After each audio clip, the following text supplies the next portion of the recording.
Daniel leases a car. Chris buys the exact same car.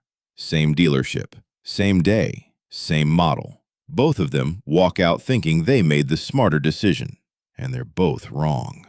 Not because leasing is bad, and not because buying is better, but because neither of them ran the actual numbers. Let's keep this fair. Daniel and Chris both earn $62,000 a year. They both want the same car, a $31,000 sedan. Nothing fancy, nothing extreme, just a clean, reliable, everyday car. Same trim, same color, same everything.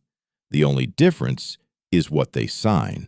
Daniel signs a lease, $2,200 due at signing, $315 a month, 36 months.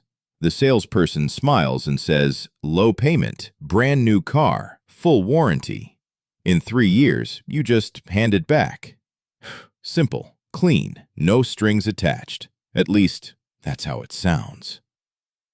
Chris goes a different route. He takes a loan, $3,200 down, 60 months, 6.1% interest, $545 a month.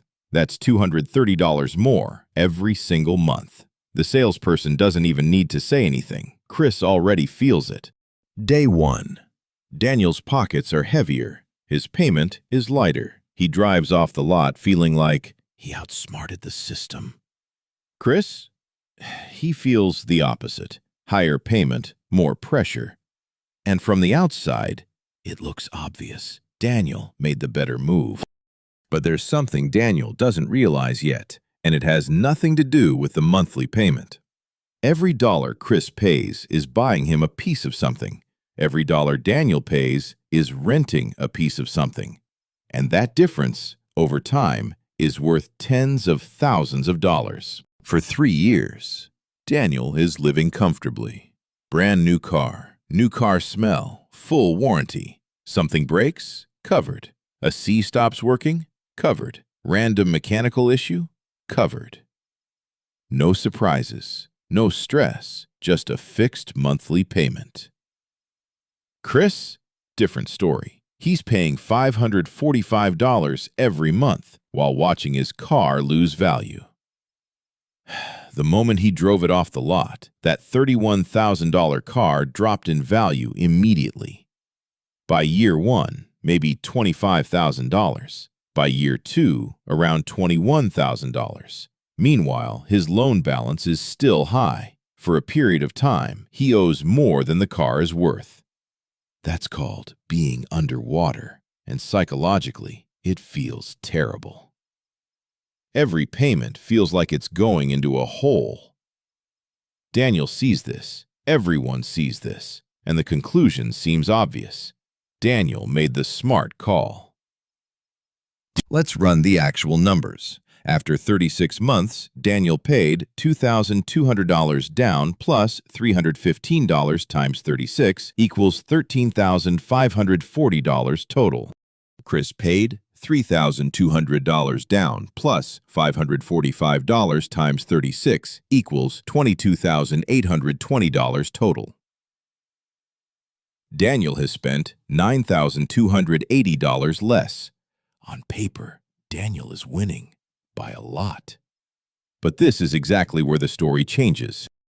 Daniel's lease ends. He goes back to the dealership, and now he has 3 options. 1. Buy the car at its residual value. 2. Return it and walk away. 3. Or lease another one. For a $31,000 car, that residual value is usually around $17,000 to $19,000. But here's what most people do. Not some people. Most people. They lease again.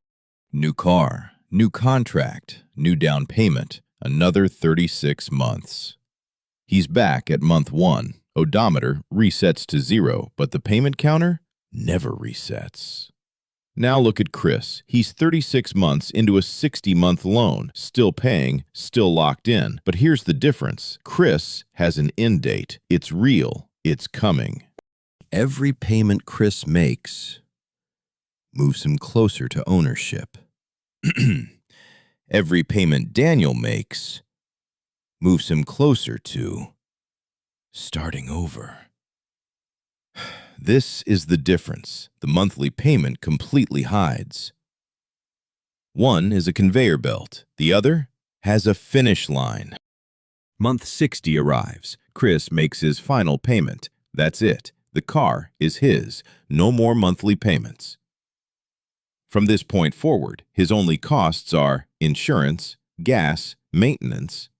Daniel, still paying $315 every month. Let's check the scoreboard. After 6 years, Daniel, 2 leases completed, total spent approximately $27,080. And he owns nothing. Chris, $3,200 down, plus full loan payments, approximately $35,900 total. But now, he owns a car worth around $12,000 to $14,000. If you subtract that value, his effective cost is around $22,000 to $24,000. That's the flip. It didn't happen fast, it didn't happen dramatically, but it happened. And from this point forward, every month makes Chris stronger and Daniel weaker. Now let's talk about what you don't see. Mileage limits. Most leases allow around 10,000 to 12,000 miles per year. Sounds fine until you realize the average driver exceeds that. Go over the limit, you pay. Every extra mile costs money. 5,000 extra miles? That's easily $800 to $1,200 extra, and you don't pay it monthly, you pay it at the end. Like a surprise bill.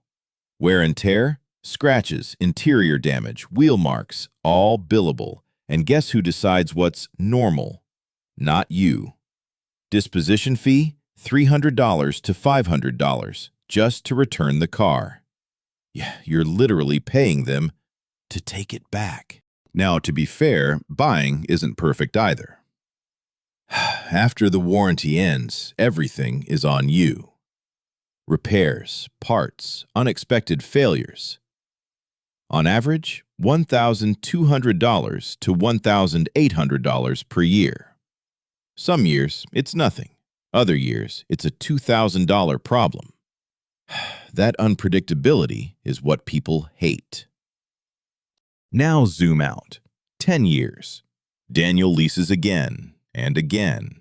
Total spent, $50,000 plus. And at the end, no car, no asset.